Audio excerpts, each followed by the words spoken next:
কোনো live টেন্ডারের document এবং notice পরিবর্তন করতে চাইলে ইউজারকে টেন্ডারের ড্যাশবোর্ডে যেতে হবে।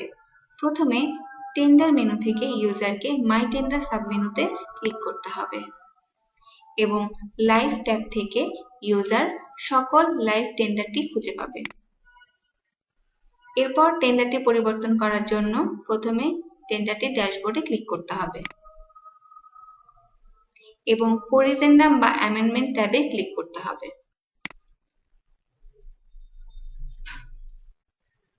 অ্যামেন্ডমেন্টের জন্য ইউজারকে প্রিপেয়ার লিঙ্কে ক্লিক করতে হবে। এরপর অ্যামেন্ডমেন্টের রিজনটি লিখতে হবে।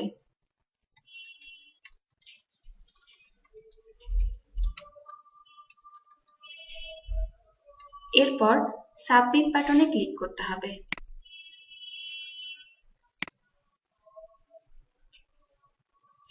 সাবমিট বাটনে ক্লিক করার পর সিস্টেম ইউজারকে টেন্ডারটি নোটিশ পেজে নিয়ে যাবে এবং নোটিশে কোনো ডেট অথবা কোনো ইনফরমেশন চেঞ্জ করতে চাইলে ইউজারকে তা ইনপুট দিতে হবে এবং যদি কোনো পরিবর্তনের প্রয়োজন না হয় তাহলে সাবমিট বাটনে ক্লিক করতে হবে।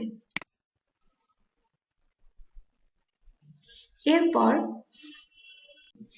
টেন্ডারটির ডকুমেন্টে পরিবর্তন করতে চাইলে ডকুমেন্ট ট্যাবে ক্লিক করতে হবে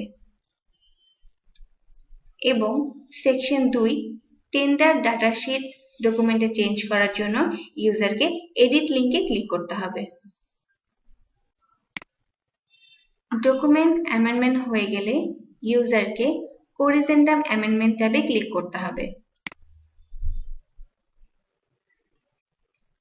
টেন্ডারটি অ্যামেন্ডমেন্ট হয়ে যাবার পর ইউজার যদি অ্যামেন্ডমেন্টের কোনো ডকুমেন্ট আপলোড করতে চান তাহলে আপলোড লিঙ্কে ক্লিক করতে হবে এবং পরবর্তীতে অ্যামেন্ডমেন্টটির অনুমোদনের জন্য ইউজারকে ক্রিয়েট লিঙ্কে ক্লিক করে ওয়ার্কফ্লো তৈরি করতে হবে।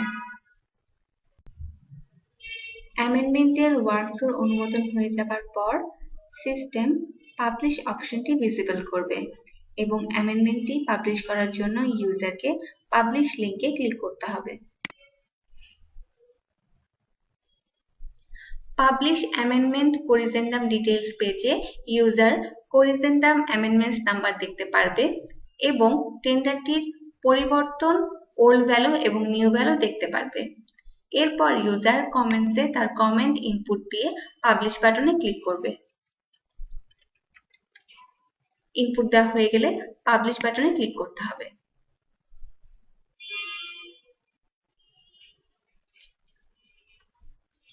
করিজেন্ডাম পাবলিশ হয়ে যাবার পর ইউজার যদি ভিউ নোটিশ দেখতে চায় তাহলে ভিউ নোটিশ বাটনে ক্লিক করতে হবে এবং টেন্ডারটির ডিটেইল ইনফরমেশন দেখতে পারবে এবং সাথে অ্যামেন্ডমেন্ট নাম্বার এবং তার পরিবর্তনকৃত ভ্যালু দেখতে পারবে। যদি প্রিন্ট করতে চায় প্রিন্ট অপশনে ক্লিক করে প্রিন্ট করতে পারবে। পরবর্তীতে ইউজার যদি আরো অ্যামেন্ডমেন্ট করতে চান তাহলে প্রিপেয়ার লিঙ্কে ক্লিক করতে হবে।